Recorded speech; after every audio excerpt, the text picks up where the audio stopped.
Confidence आ जाएगा, घबराओ मत। तो हमने कल जाते जाते आपको एक तो क्वेश्चन दिए थे और ये बोला था कि कल वो जो x डिस्प्लेस करने के बाद x/2 कैसे आया है ना, उस पे बोला था कि सोच के आना। अब इधर देखो, मान लो मेरे पास ये एक सिस्टम था, ठीक, और यहां पर हमने एक पुली लगाई, यहां पर एक स्ट्रिंग और यहां पर एक ब्लॉक लगाया जिसका मास m था।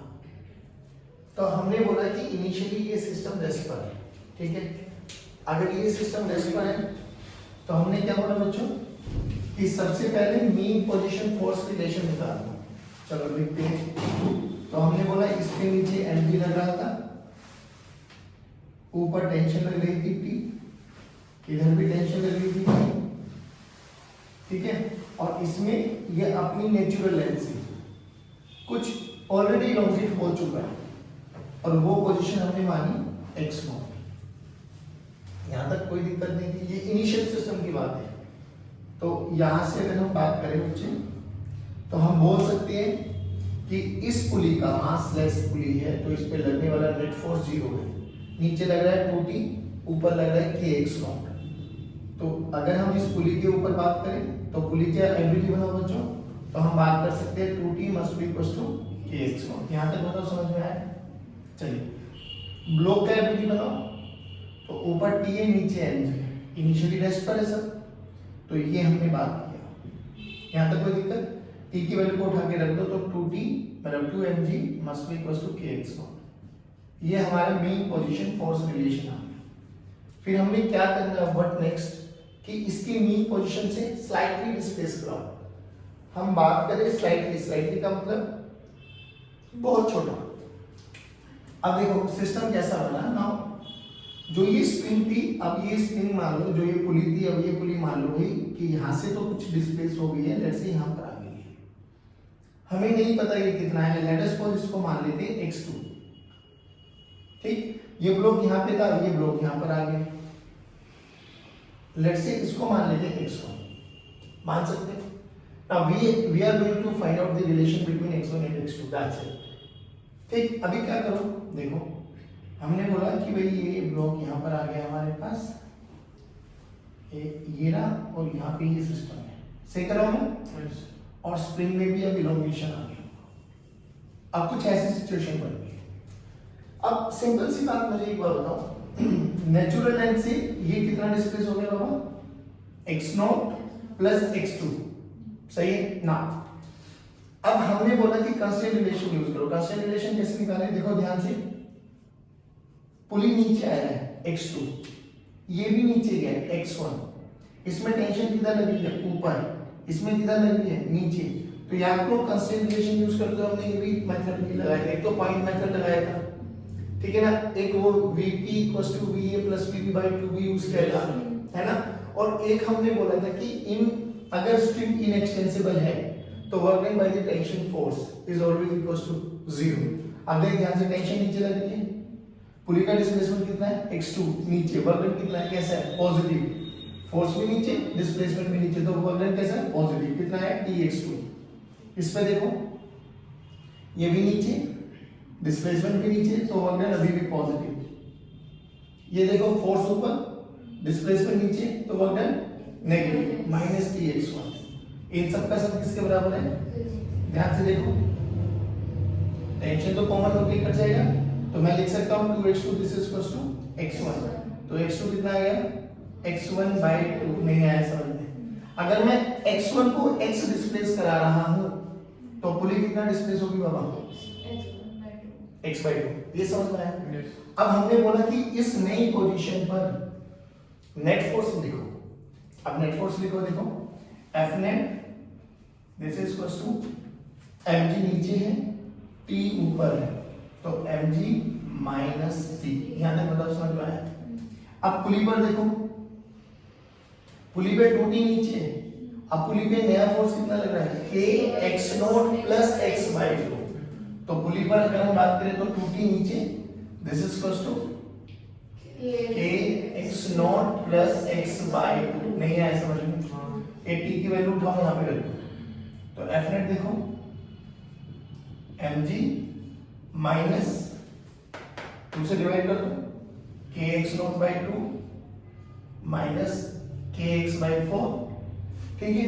अब I am using mean position for relation, देखो के एक्स नॉट बाई 2 मतलब के 2 एम जी, हाँ के एक्स नॉट बाई 2 किसके बराबर है, एम जी, तो एफ नेट किसके बराबर है, माइनस के x by 4। Compare it with standard equation, F net क्या कहता है बच्चों, माइनस के एक्स, तो के की वैल्यू कंपेयर करो, के बाई 4, टाइम क्या है 2 pi under root m by k, और के की वैल्यू के बाई 4 तो अंडर रूट 4 है। आगे समझ पक्का। अब जो क्वेश्चन आपको बोला था कि प्रैक्टिस करके आना है वो देखो, अच्छा क्वेश्चन है, ध्यान से सुनना। बोला गया कि हमारे पास अब कुछ ऐसा स्ट्रिंग दे दिया,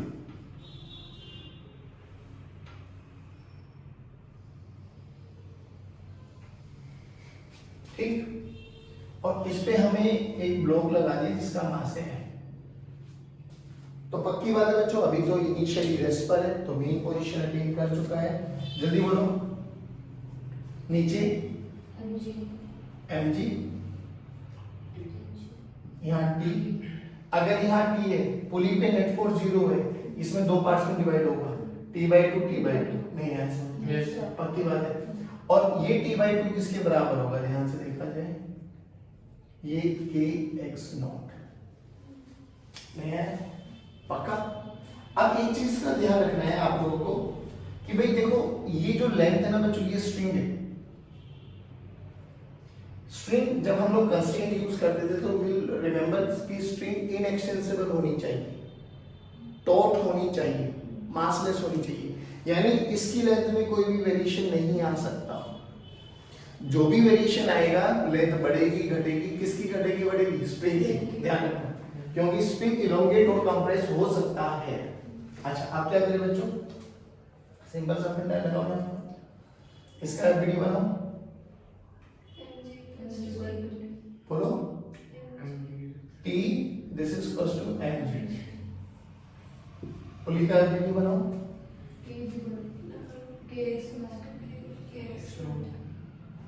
बोलो यहाँ पे टेंशन कितनी है, पक्का ना, ये टी बाई टी तो इसको बैलेंस कर देगी, तो T by 2 this is equals to k x naught नहीं है, पक्का। तो टी की वैल्यू देखो 2kx नॉट, डन। चलो तो टी की वैल्यू 2kx नॉट और mg किसके बराबर हो गए, 2kx नॉट। चलिए अब अगर मैं इसको डिस्प्लेस कराऊं स्लाइटली फ्रॉम मेन पोजीशन, देखो ध्यान से, इनिशियली यहां पे था, लेट्स से फिर वही कि इसको यहां से यहां लेके चला गया, पुली यहां पर आ गई, लेट्स से मान लेते हैं इसमें इलोंगेशन आ गया होगा, सही है, yes. ये ऐसे हो गया। फिर वही अगर ये x1 है तो ये x2 है, what is relation between x1 and x2, ध्यान से वर्क डन बाय टेंशन, इसमें भी टेंशन टी लगी है, इसमें भी टेंशन टी लगी है, इसके नीचे वर्क डन है, नीचे डिस्प्लेसमेंट है तो पॉजिटिव, यानी अगर हम बात करें तो Tx2, इसका टेंशन ऊपर है, डिस्प्लेसमेंट नीचे, तो minus Tx1 this is equal to 0, तो x2 must be equal to, और वो हमें कॉमन सेंस लग भी रहा था क्योंकि पूरी डायरेक्ट ब्लॉक के साथ अटैच है, तो जितना ये नीचे आएगा उतना इसको नीचे आना पड़ेगा। ध्यान रख x, यहां से भी x आएगा और यहां से भी x आएगा, बट इसकी मजबूरी है ये तो x आ नहीं सकता, तो इसको 2x आना पड़ेगा, नहीं समझे भाई, पुली x से नीचे आएगा बच्चों, तो इधर से भी x आएगी, इधर से भी x आएगी, 2x मतलब ये पुली नीचे आ रही है ना x, तो मजबूरी है इधर जितना इधर से डिस्प्लेस होगा उतना इधर से होना पड़ेगा, बट मजबूरी है कि इसकी तो लेंथ फिक्स रहेगी, तो क्या होगा, इसी को पूरा का पूरा पार्ट कवर करना पड़ेगा। तो अब जो मीन पोजीशन से डिस्प्लेसमेंट हो गया वो कितना आ गया, x नॉट तो पहले ही था, और ये कितना हो गया 2x, नहीं है ऐसे, पक्का। चलो अब नई पोजीशन पे लिखो mg t डैश बाई 2 है ना, अब तो यहाँ पे टी डैश किसके बराबर आ गया, एफ नेट लिखो, एफ नेट बोलो m g minus T dash, पक्का। अब ध्यान से देखो, इसका देखो, यहाँ से टी डैश बाय 2 किसके बराबर है, टी डैश बाय 2 किसके बराबर है, के एक्स नॉट प्लस 2x, नहीं है समझ में, डन है। तो यहाँ से टी डैश की वैल्यू देखो 2k x not plus 2x, अब टी डैश की वैल्यू उठा के वहां रखो, तो f नॉट क्या है बच्चों, mg माइनस, अब मल्टीप्लाई कर दो अंदर 2k x not minus 4kx, ध्यान से, नहीं माइनस आएगा ना, है ना। अब देखो mg 2k x नॉट के बराबर है, mean position force relation use करो, कैंसिल आउट नहीं है, तो f नेट की वैल्यू कितनी आएगी बच्चों, minus 4kx, compare it with standard equation, k की वैल्यू 4k, k की वैल्यू 4k, बस टाइम पीरियड बोलो 2 pi under root m by 4k, दोनों अच्छे क्वेश्चंस हैं। तुम्हें दोनों में वैरायटी समझ में आई कि हमें कंस्ट्रेंट का भी साथ साथ यूज करना पड़ेगा, x तो x/2 x/2, x तो x बट इसका कंस्ट्रेंट है कि ये लेंथ को ना बढ़ाएगा ना घटाएगा, तो इसके x को भी पुली को मतलब स्प्रिंग को ही कवर कर लेना है, डन है, पक्का। अभी एक सिस्टम और सही कि हमारे पास एक स्प्रिंग है, ठीक, यहाँ पर एक ब्लॉक के साथ लगा दी गई है, इस ब्लॉक के साथ एक पुली अटैच्ड है, ठीक है बच्चों, एक पुली के साथ एक और पुली अटैच्ड है,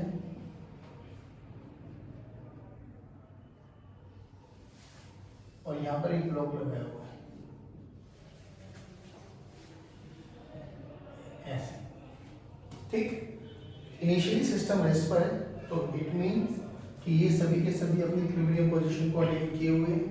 चलो पहली बात तो यहीं पर हम इसका फोर्स रिलेशन लिखते हैं और फिर इसको बोला गया इसका टाइम पीरियड ऑफ ऑसिलेशन बताइए, सब कुछ मासलेस है, फ्रिक्शनलेस है, बस ये दो ब्लॉक के जिनका मास है।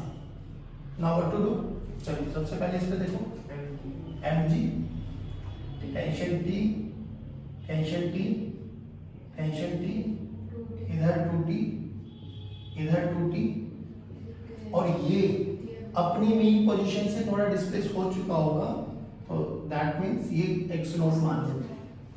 रेस्ट पर है तो इधर कितना लग रहा होगा बच्चों, x नॉट। यहाँ तक बताओ कोई दिक्कत किसी भी बच्चे को, चलिए परफेक्ट।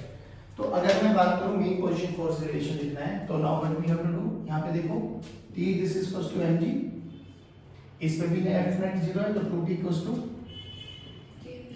यहाँ तक कोई दिक्कत, तो T की वैल्यू को उठाओ 2mg this is equals to kx naught. हमें सबसे पहले क्या करना है, जितने भी ब्लॉक्स दिखाई दे रहे हैं ना, पुली खुद ब्लॉक सब पे रिलेशन लिख दो f नेट की, will find out the mean position force relation. ये तो आ गया। अब कहानी थोड़ा सा अब चेंज होगी कि अगर हम इसको अब डिस्प्लेस करें इससे, थोड़ा समझने की कोशिश करना है, इतना कोई मुश्किल है नहीं, तुम्हें समझ में आ जाएगा। तो ये क्या करा, अपन x1 लेके चले गए, ये m और यहां से x1 दूरी आ गए, जब इसको आगे डिस्प्लेस कर तो ये भी आगे डिस्प्लेस हुई होगी, तो ये यहां कहीं पर आ गई होगी, नहीं आया समझ में, लेट अस सपोज ये x2 आ गया, अगर ये x2 आ गया तो ये भी इतना ही डिस्प्लेस हुआ होगा क्योंकि डायरेक्ट ब्लॉक के साथ कनेक्टेड है, नहीं आया समझ में, तो ये ब्लॉक मान लेते हैं कि ये भी x2 आ गया होगा। अगर ये x2 आ गया तो स्प्रिंग भी x2 डिस्प्लेस हो गई होगी, है ना। अब अपन को क्या करना है, x1 और x2 में रिलेशन निकालना है, क्या दोबारा वही कंस्ट्रेंट, अगर समझ में आ गया हो तुम्हें तो इसका वर्क देखो, नेगेटिव, ये डिस्प्लेस भी इधर, टेंशन भी इधर, क्या ये तो वही रिलेशन आ जाएगा कि 2x2 this is equals to x1 directly 2, यानी x2 this is equals to x1 by 2। अगर x1 x है, if x1 equals to x, तो x2 कितना आ गया बाबा, x by 2। यहाँ तक बताओ किसी बच्चे को कोई परेशानी तो श्योर है, बस तो खत्म है हमारा। अब यहाँ पे f नेट लिखो, इस पे f नेट लिखो जल्दी, m g minus T dash, नई टेंशन मान लेते हैं, एम जी माइनस इस पे लिखो 2t डैश, नहीं नहीं, अब इसके एफ नेट जीरो नहीं होगा, 2t dash minus minus minus के x not plus X by 2 नहीं आया बच्चों, this is equals to F net. लेकिन लेकिन लेकिन लेकिन ये एफ नेट और ये एफ नेट सेम नहीं है, रीजन समझो, क्योंकि इस पे जो फोर्स, इस पे जो डिस्प्लेसमेंट हुआ वो x1 हुआ, x हुआ है, इस पे जो डिस्प्लेसमेंट हुआ वो x by 2 हुआ है। तो याद तो कंस्ट्रेंट से, अगर x1 x2 के बराबर होता था तो डिफरेंशिएट करेंगे तो v1 भी v2 के बराबर है, a1 भी a2 के बराबर है। नहीं ऐसा समझो, हमने mg नीचे माना है, तो अगर इसकी एक्सेलरेशन ये है तो इसकी एक्सेलरेशन कितनी होगी बाबा, a by 2। नहीं है, श्योर श्योर, बस खत्म। तो यहाँ पे एफ नेट की वैल्यू को क्या करता हूँ, m इंटू ए, और यहाँ पे क्या लिखता हूँ, m इंटू ए बाय 2। अभी तक हमने जितने भी न्यूमेरिकल्स करे थे तो व्हाट वी रियलाइज कि हमने टाइम पीरियड निकालते हुए 2 pi under root m by k किया था, और हम रिलेशन निकाले थे f equals to minus kx। जरूरी नहीं है कि हर बार आपको ये रिलेशन निकले, अगर आपको a equals to minus omega square x की फॉर्मेट भी मिल जाए तो ओमेगा स्क्वायर ही क्या हो जाएगा, नहीं k by m, k by, तो ओमेगा की वैल्यू तो under root k by m होती है। अगर हमें ओमेगा डायरेक्ट मिल जाए तो हम यहाँ से भी टाइम निकाल सकते हैं, कोई बड़ी बात। चलिए नाउ व्हाट टू डू, कुछ नहीं करना, ऊपर वाले इक्वेशन को 2 से मल्टीप्लाई कर दो, ऊपर वाले इक्वेशन को 2 से मल्टीप्लाई करो 2mg minus 2t dash 2ma, दोनों को ऐड कर दो, देन 2mg देखो minus kx naught minus kx by 2, this is equals to ma by 2 plus 2ma by 2, 5 by 2 plus 0.5 ढाई, तो 5 by 2 ma नहीं आया। मेन पोजीशन फोर्स रिलेशन देखो, 2mg किसके बराबर है,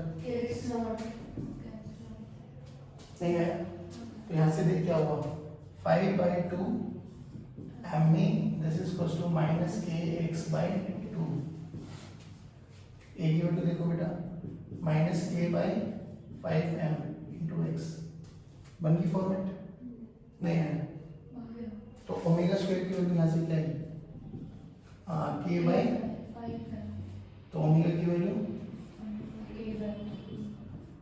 और ओमेगा की वैल्यू 2 पाई बाय, क्या हम टाइम निकाल सकते हैं, ये मुश्किल क्वेश्चंस में काउंट होते हैं, बट कोई मुश्किल नहीं है अगर हमें कंस्ट्रेंट आता हो और हमें स्टेप्स पता हो। सबसे पहले mean position force relation, slightly displace, write down F net, try to convert F net into formats of minus kx, compare it with standard equation, you will get the answer. नहीं आया समझ में, अब सोचो। अब अगर हम बात करें, देखो बहुत सिंपल सा फंडा है, मान लो हमारे पास एक स्प्रिंग एडी और यहां से 45 डिग्री पर एक स्प्रिंग हो रही है, सबका के है, इनिशियली मीन पोजीशन, बोला जाए इस सिस्टम का टाइम पीरियड निकालो, कैसे करें, कोशिश तो ऐसे ही करेंगे। तो सबसे पहले क्या करो, देखो try to resolve your question in easier format. अब इसको डिस्प्लेस तो कहीं पर भी कर सकते हैं, बट अगर हम देखो ये मीन पोजीशन है ना, तो मीन पोजीशन से स्लाइटली डिस्प्लेस कराओ, क्यों ना इसको इधर डिस्प्लेस कराओ। अगर ये x डिस्प्लेस कराई मैंने, ये वाली स्प्रिंग,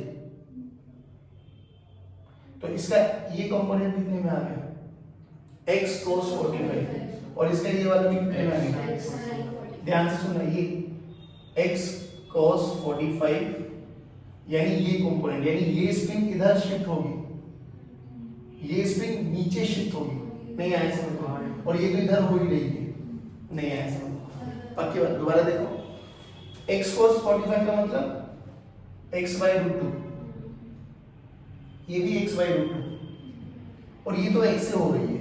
अब सोच, जब ये कुछ ऐसा हो गया कि ये स्प्रिंग दबी है तो इस पे डिस्टोर्टिंग फोर्स किधर लगा होगा? ऊपर ए डायरेक्शन में। कितना?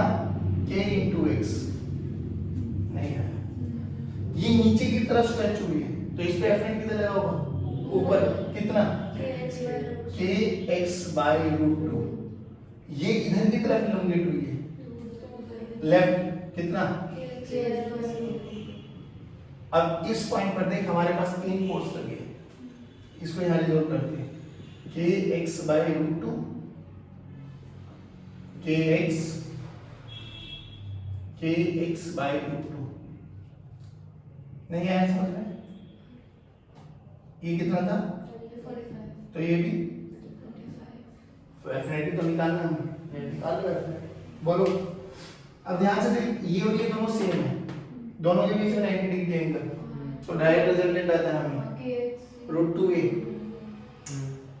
a और b अगर सेम है तो under root of a square plus under root of a square plus 0, तो 2 रूट a। नहीं आया तो इसका रिजल्टेंट क्या है? 2 root a।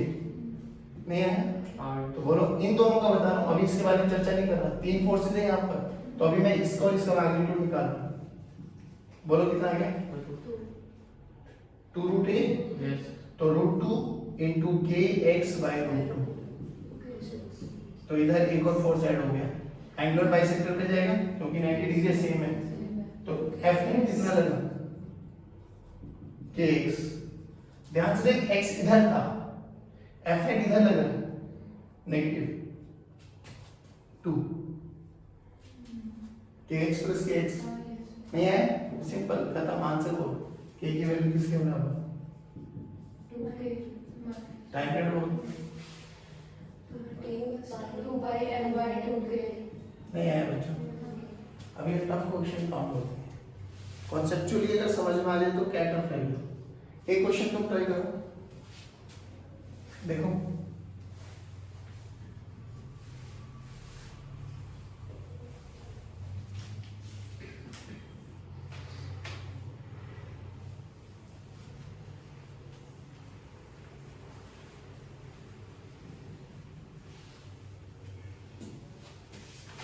find out the time period of this oscillation of the system. Try करेंगे? Yes. अभी ये मीन पोजीशन पे है, अभी ये मीन पोजीशन पे है। अब थोड़ी कैलकुलेशन आप लोगों की मर्जी है, इसको इधर डिस्प्लेस कराना चाहते हो इधर करा लो, उसको इधर की तरफ कराना चाहते हो तो इधर की तरफ चलो। लेफ्ट साइड लेफ्ट मान लीजिए लेफ्ट। तो देखो अगर मैं लेफ्ट करूं तो मान लो कि वेज जब यहाँ पर कहीं पर आ गया है ना, नहीं आया समझ? तो ये मान लो x डिस्प्लेस हुआ है, गॉट इट? स्प्रिंग ये भी मेरे पास, तो स्प्रिंग अब कुछ ऐसे हो गई होगी। पहले बताओ स्प्रिंग में किधर फोर्स लगा? एक्सपेक्ट करने की कोशिश करेंगे, कितना? के एक्स। यहां तक बताओ कोई दिक्कत? नो। अच्छा अब हमें नहीं पता कि ये वाली स्प्रिंग में कितना इलोंगेशन आया है, हमें नहीं पता। लेट अस सपोज इसको y मान लेते हैं, ठीक है, y मान लेते हैं।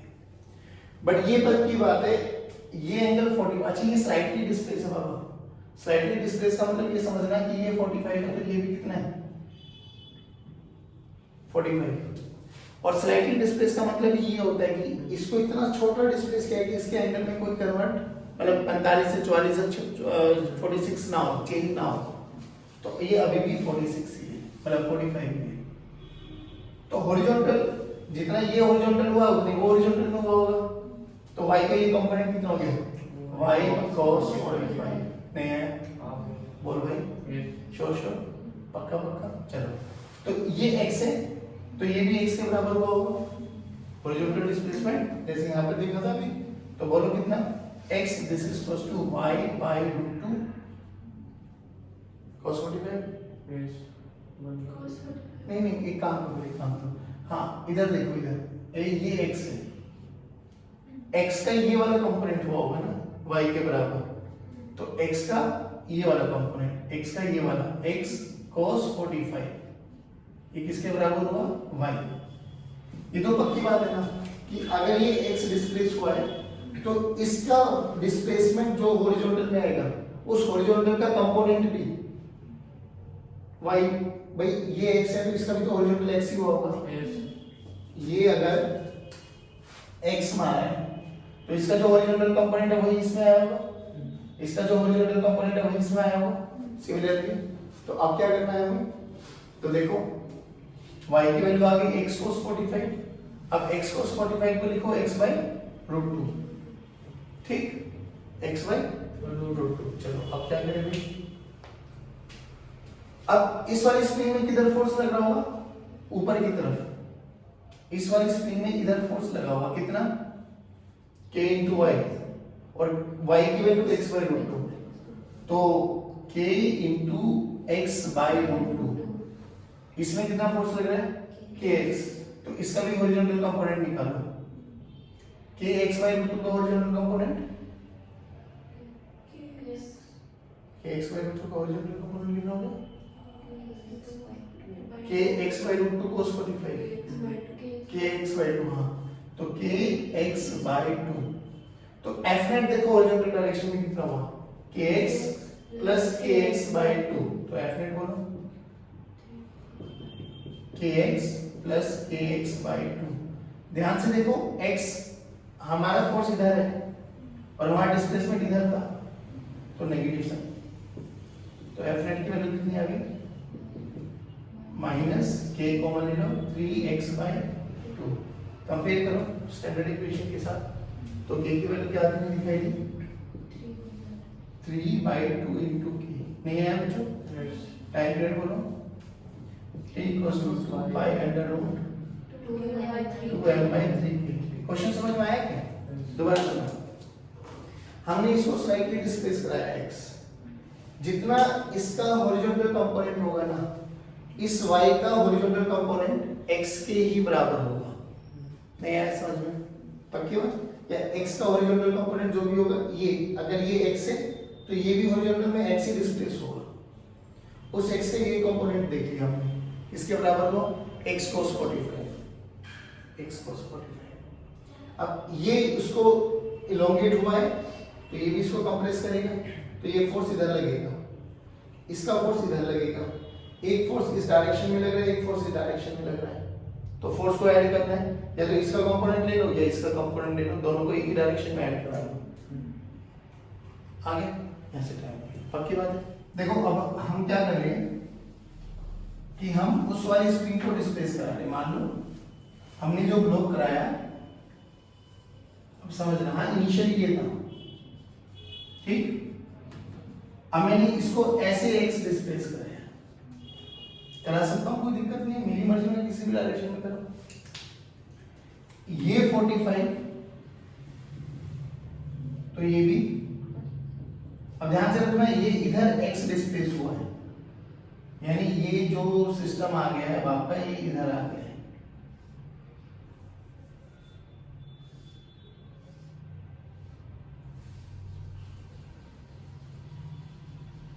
डन, तो इसमें इलोंगेशन आ गया होगा।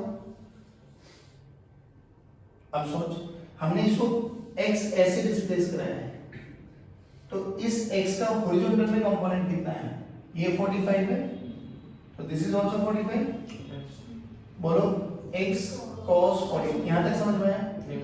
तो हॉरिजॉन्टल डायरेक्शन में x का x cos 45 डिस्प्लेस हुआ ना, तो ये अपने यहां से कितना डिस्प्लेस हो गया होगा, x cos 45 बोले तो x by √2, नहीं है। अच्छा अब सुनो, ये स्प्रिंग इलोंगेट होना चाहिए, तो ये ऐसे फोर्स लगाएगी कितना, ये स्प्रिंग वापसी जाना चाहिए, कितना फोर्स लगाएगी, kx by √2। मेरे सिस्टम का नेट डिस्प्लेसमेंट इसी डायरेक्शन में, तो f नेट इसी डायरेक्शन में निकालो, खुद सोच के देखो, ये तो है kx, नहीं है। अब अगर ये फोर्स इस डायरेक्शन में लग रहा है तो इसका 45 डिग्री पर, क्योंकि ये पक्की बात है, ये यहां से हॉरिजॉन्टल से कितने एंगल पर है, तो इसका भी 45 डिग्री पर कंपोनेंट ले लो, तो kx by √2 cos 45, kx by √2 cos 45 नहीं आया। तो नेट फोर्स कितना लगा सिस्टम पे, kx इधर और kx by root 2 cos 45 इधर, तो नेट फोर्स किधर लगा, इधर कितना, kx plus kx by root 2 cos 45 बोले तो 1 by और डिस्प्लेसमेंट इधर था x, तो मैं लिख सकता हूँ ध्यान से, f नेट किसके बराबर है, माइनस 3kx by सर आपने वो जो इनोवेशन है ना वो आपने y लिया है और आपने y को कैसे लिखा है इसका ये नहीं आ रहा। मैंने ये बोला कि ये x डिस्प्लेस हुआ है, ठीक है, तो इसमें जो भी इनोवेशन हुआ होगा वो भी मतलब इसका हॉरिजॉन्टल कंपोनेंट कितना हुआ होगा, अगर ये x है तो ये भी हॉरिजॉन्टली x गया, तो x का ये वाला कंपोनेंट कितना हुआ होगा, x cos 45 जो स्प्रिंग के अंदर आया होगा, नहीं आया भाई, पूरा का पूरा सिस्टम हॉरिजॉन्टली तो गया है x, तो ये भी x ही गया होगा, तो x का स्प्रिंग के अंदर कितना आया होगा, x cos 45, उसको मैंने y का नाम दे दिया, नहीं आया पक्का।